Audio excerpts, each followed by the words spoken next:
tenho estado alarmado e pedido a misericórdia de Deus para a minha vida, com as coisas que eu estou ouvindo acontecer, estou ouvindo e vendo acontecer. Que facilidade tem pastores para roubarem a igreja? Adúltero no púlpito da igreja. Anos e anos enganando a igreja.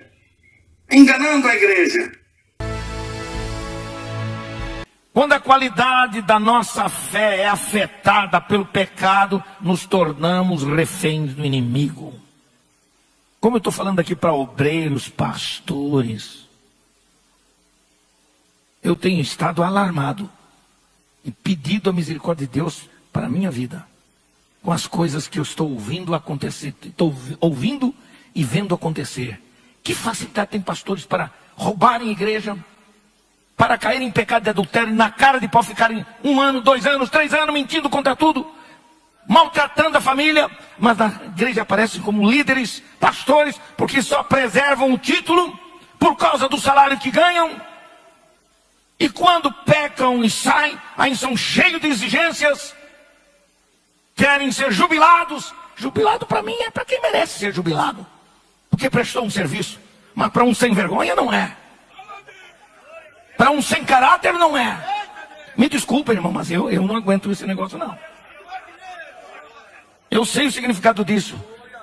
Fui presidente de convenção, pastor de igreja, e eu vi as coisas, e estou vendo acontecer algumas coisas assim.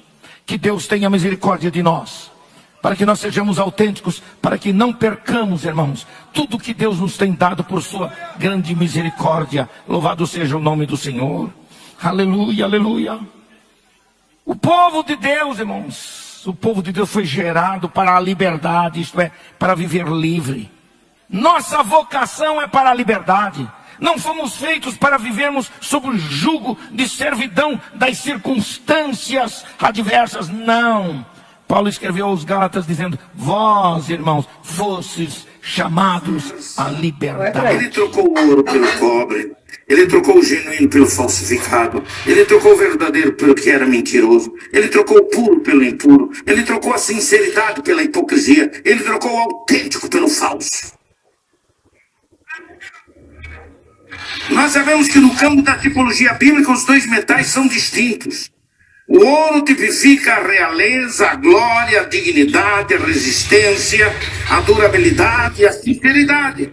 Mas o cobre é um metal feito de uma liga que envolve geralmente, às vezes, um pouco de bronze e de estanho. E dizem as traduções que até tiveram dificuldade para essa tradução literal de que isso é uma realidade. Esta combinação de cobre com bronze torna o metal ainda mais inferior do que o ouro. O cobre, quando polido, brilha como ouro. Mas seu brilho e cor não tem durabilidade. O que o rei Roboão fez foi uma troca. Eu não sabia explicar. Eu orei, Deus, Senhor, o que está acontecendo aqui? A igreja estava convivendo com um homem adúltero no púlpito da igreja. Anos e anos enganando a igreja. Enganando a igreja. Ninguém engana Deus. Pode enganar as pessoas, mas a Deus ninguém engana. Porque de Deus não se zomba. De Deus não se zomba. É bom que se diga que quando se perde ouro é muito difícil conviver com o cobre. A autenticidade da fé cristã está perdendo espaço para as falsificações espirituais, para as falsas teologias. Tem-se construído tronos de cobre para o Senhor Jesus Cristo, quando ele deveria estar num trono de ouro. Escultos polidos não resistem às intempéries do tempo e à corrosão. Geralmente torna-se inevitável. O cobre, irmãos, na Bíblia, é típico do fingimento, da hipocrisia, da falsidade. Nós precisamos deixar de querer parecer, de querer mostrar para os outros que não somos. Precisamos de fato resgatar aquilo que é íntegro, que é puro, que é sem mistura, que é verdadeiro como ouro. Precisamos resgatar. Aleluia!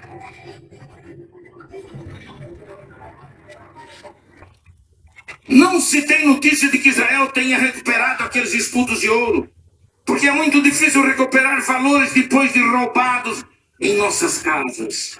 Muito pior é perder valores morais e espirituais, porque o diabo e seus demônios são ladrões e salteadores sem compaixão. Quando os escudos de ouro da nossa fé são roubados, nós ficamos expostos a outros perigos. Jesus comparou o diabo que seus líderes não têm mais nada para dar. Não tem mais nada para pregar. Que há muito tempo eles não se ajoelham para buscar de Deus a unção, o poder, a autoridade para poder pregar a palavra. Essa que é a verdade. Essa que é a verdade.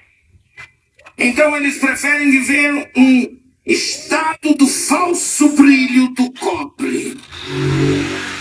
É o estado espiritual do parece que é, mas não é.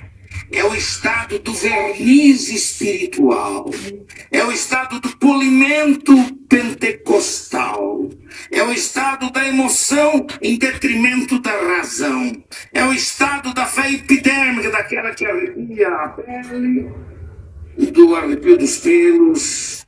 Esse é o estado de muita gente. Eu me arrepiei, então eu estou sentindo a presença de Deus.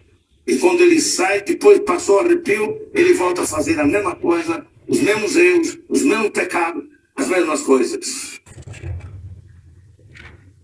É lamentável, irmãos. É lamentável. Eu fui de uma determinada igreja, houve uma mudança de atitude, desenvolveu-se entre seus príncipes, generais e tal, um espírito de mentira, uma tremenda de uma hipocrisia. Criou-se um estado do faz de conta, fazer conta que é, do parece que é, mas não é. É mais ou menos isso. Toda vez que o rei Robão entrava no palácio ou no templo, a guarda real embraçava os escudos de cobre polidos e brilhantes, para dar a ideia de que tudo era como antes, mas tudo não passava de uma farsa.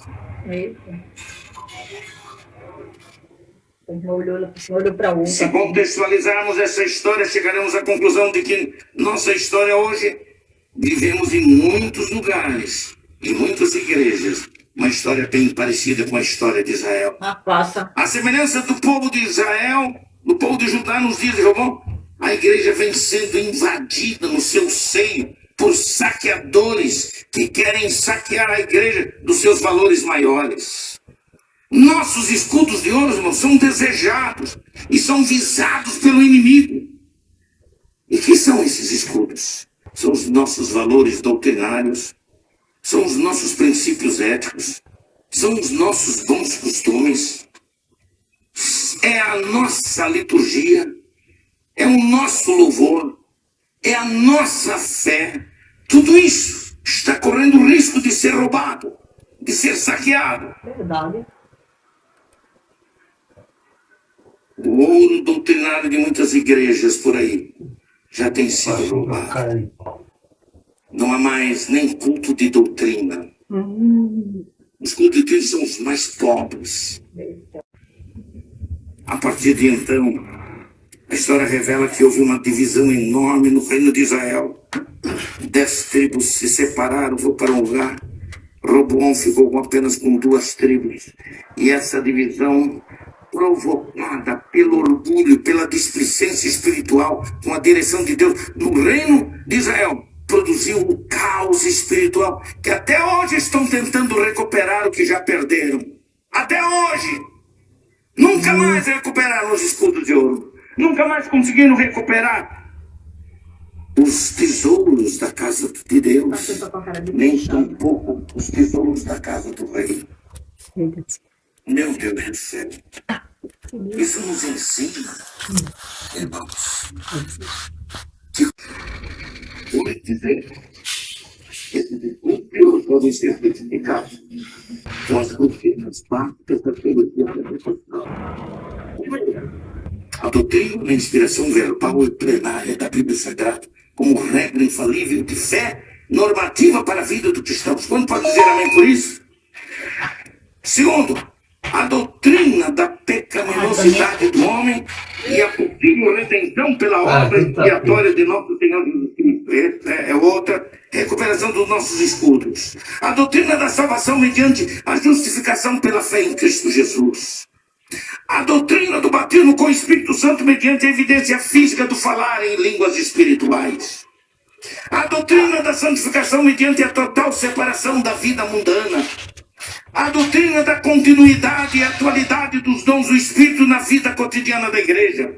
A doutrina da cura divina como atividade permanente do Espírito Santo na vida física das pessoas. A doutrina da segunda vinda de Cristo em duas fases distintas. A primeira, mediante o arrebatamento da igreja e a ressurreição dos mortos em Cristo. A segunda fase, pela vinda pessoal e visível de Cristo para desfazer o reino do anticristo e para instalar todas as invencionices doutrinárias. Todas as pretensas revelações, visões ou visagens e manifestações espirituais que não possuem o respaldo bíblico não passam de escudos de cobre. Que o Senhor nos dê a graça, irmãos, aleluia, de restaurar nossos valores.